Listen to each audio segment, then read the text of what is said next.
There have been a few world records that have gone on to become legendary figures in fields other than athletics over the years. These are the kinds of memories that will stick with you for the rest of your life. Nevertheless, what are these most difficult world records to break? To answer that inquiry, we have produced a list of the world records that are practically unbeatable. Let's begin with USA.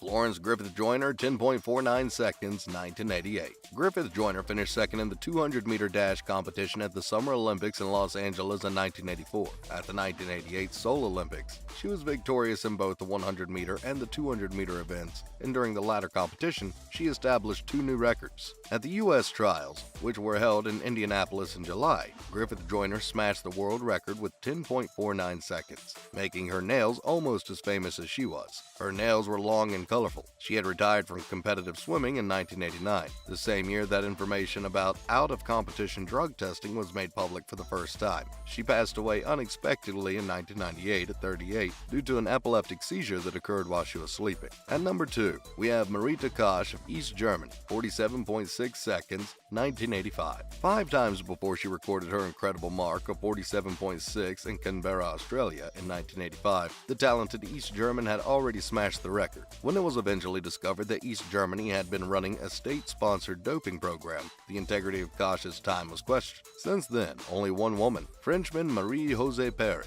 has come within a second. Koch emphasizes that she has never flunked a drug test, an assertion that has fallen out of favor in the wake of the Lance Armstrong scandal. Next at number 3, Florence Griffith Joyner was second in the women's 100-meter dash with a time of 10.62. Florence Dolores Griffith Joyner had already given up on her athletic career by the time she was 20 and was cited as one of the most remarkable aspects of her story by the Los Angeles Sentinel. While working as a bank teller in 1979, FloJo had to be persuaded to resume her track and field career.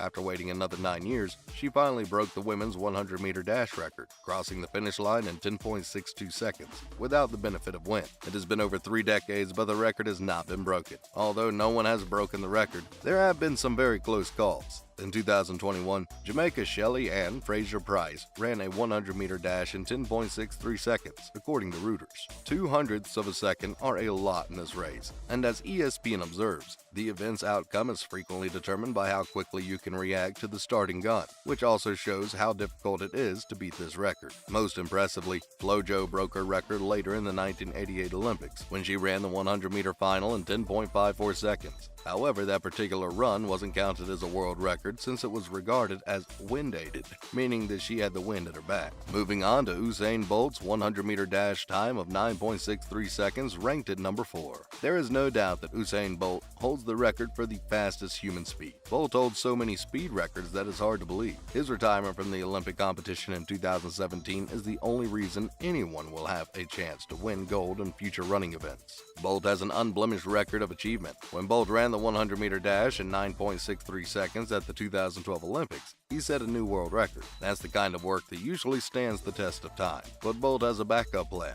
According to Sports Bible, he ran the 100-meter dash in 9.58 seconds in 2009, setting a new world record. The top speed measured for Bolt by experts is 27.33 miles per hour, which means he might obtain a speeding ticket if he ran down most American residential streets, as pointed out by the Encyclopedia Britannica. Bolt currently holds the second fastest 100-meter Olympic record with his 9.69 second performance in Beijing in 2008. Even if he loses the Olympic history in the future, someone will have to run fast to take away his overall record. In the world of sprinters, there is Usain Bolt and everyone else. Ranked at number 5, we have Bob Hayes. Ran 100 meters in 8.6 seconds in 1964.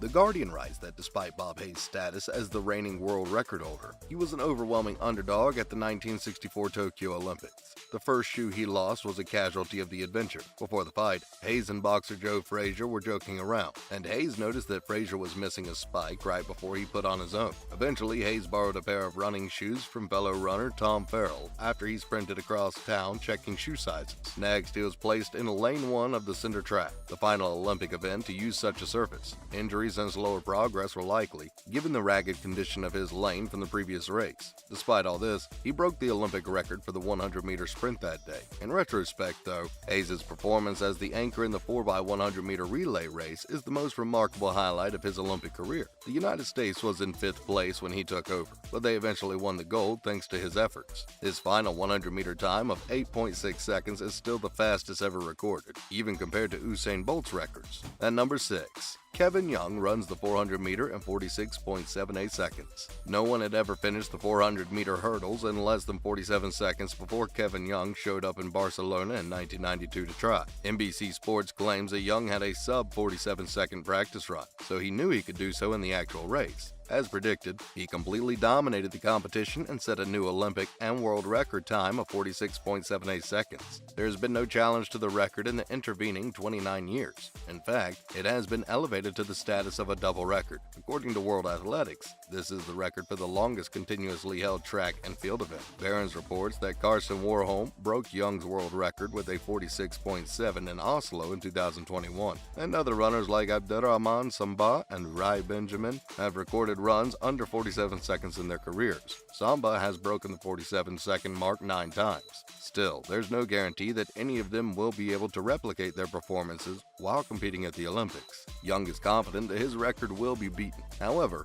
Young's records remain unbroken as of this writing, and it's feasible that it always will be. Next, Bob Bayman's long jump of 29 feet 2.5 inches. Given what he accomplished at the 1968 Olympics, it's surprising that Bob Bayman isn't better known. According to ESPN's report, Bayman accomplished more than just setting a new world record in the long jump. He got rid of it. The long jump world record had been at 27 feet 4 3/4 inches before Bayman's jump. Although the record had been broken and reset several times during the previous 8 years, the cumulative distance covered by these attempts only increased by a fraction of an inch. Then there was Bob Bayman. As reported by World Athletics, he broke the 28-foot and 29-foot barriers.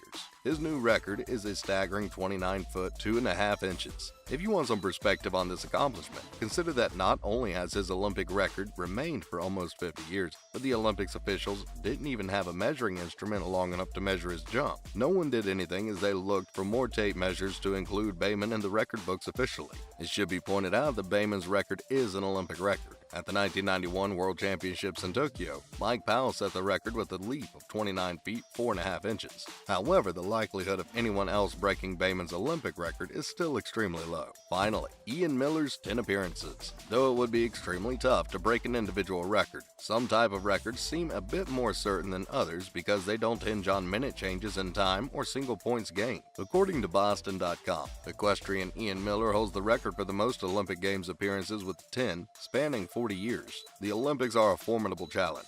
They only occur once every 4 years, so you must consistently work on your fitness for a long time in advance, while also becoming older by 4 years. Financially and physically, training is a burden. According to Olympics.com, only Hubert Radichl and Afanasij Kuzmins have competed in 9 Olympic Games, making it highly improbable that Miller's record would ever be surpassed. Miller, affectionately known as Captain Canada in his native Canada, almost reached 12 Olympic Games except for unforeseeable setbacks. Like many other Western countries, Canada boycotted the 1980 Olympics in Moscow, where Miller was born, and if Miller's horse hadn't been injured in 2016, Sports Hub Net says he would have raced at age 65. His daughter Amy filled in for him on the Canadian squad. Well, that marks the end of today's video. I hope you had fun. Make sure to like, subscribe, and leave a comment down below. Thanks for watching.